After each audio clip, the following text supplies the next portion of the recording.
alunos, voltamos com nossas aulas de ciências. Hoje daremos continuidade à unidade 2. Veremos as pirâmides ecológicas. Antes disso, vamos lembrar de uns itens que vimos nas últimas aulas. Temos aqui uma cadeia alimentar. Temos os produtores, os consumidores primários, secundários, terciários. Cadeia alimentar onde um organismo se alimenta do outro e os produtores são sempre a base da cadeia alimentar. Quem são os produtores? Os vegetais e as algas. Os decompositores são seres que decompõem a matéria morta, que são as bactérias e os fungos. Só que nem sempre os decompositores aparecem na cadeia alimentar. Nesse exemplo aqui, por exemplo, não tem os decompositores, mas eles estão sempre lá. Sabendo disso, vamos continuar.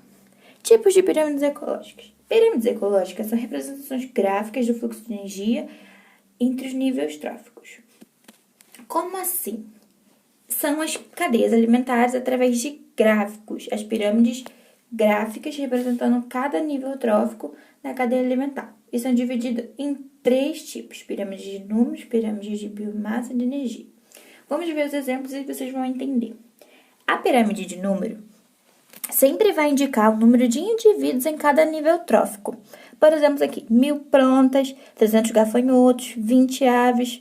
Ou seja, nessa cadeia alimentar, ele está falando a quantidade de componentes de cada nível. Logo, se vocês virem a quantidade, dando a quantidade de indivíduos, é a pirâmide de número, porque dá os números dos participantes da cadeia alimentar. Viu? Simples. Pirâmide de biomassa ou de massas. É computada a massa corpórea e não o número de cada nível trófico. Ou seja, nessa pirâmide vai te informar a quantidade da massa corpórea, como se fosse o peso utilizado por cada componente, ou de cada componente. Por exemplo, aqui tem 80 quilos do homem. Se te der a massa do corpo, a massa corpórea do componente é a pirâmide de massa. Se te der de números, a quantidade de indivíduos é a pirâmide de números. E temos também pirâmide de energia. Representa a quantidade de energia distribuída em cada nível trófico. Como assim? Lembra que os produtores têm uma quantidade grande de energia e vai passando adiante até o último nível trófico, até o último componente da cadeia alimentar? Sendo que essa energia, cada um vai pegando um pouquinho. E no final, o último componente fica com muito pouca energia ou quase nenhuma. Ou seja, quanto mais distante dos produtores estiver determinado nível trófico, menor será a quantidade de energia útil que ele recebe. Ou seja, os produtores são quem obtém a maior energia. Se eu estiver muito longe deles, eu não vou conseguir quase nenhuma energia, porque essa energia vai se perdendo no caminho, vai ficando com os componentes que estão antes de mim. Enfim, vamos para o próximo assunto. Equilíbrio nos ecossistemas. Em um ecossistema, temos os produtores, consumidores primários, secundários e terciários e os decompositores, onde um serve de alimento para o outro, mantendo o equilíbrio. Não temos um equilíbrio em uma cadeia alimentar, onde algas e peixes maiores e aves, um se alimentam do outro sem nenhum problema. Não temos uma quantidade exagerada de peixes pequenos, porque temos os predadores e os peixes maiores. Não temos uma quantidade exagerada de algas, porque os peixes pequenos se alimentam dela.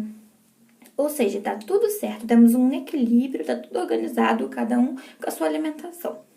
Os peixes pequenos se alimentam das algas. Isso faz com que não tenha algas em excesso. Os peixes maiores se alimentam dos peixes pequenos, mantendo uma quantidade adequada de peixes pequenos no ambiente.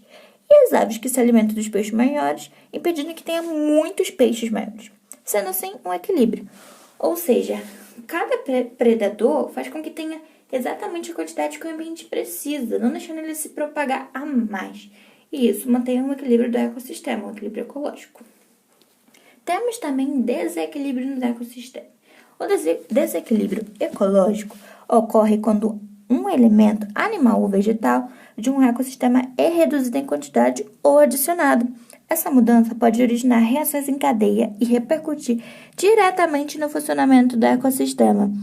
Vamos utilizar o exemplo anterior. Desculpem o barulho. Algas, peixes pequenos, peixes maiores, aves. Se eu tirar algum componente dessa cadeia alimentar, vai causar um desequilíbrio? Sim, a resposta é sim.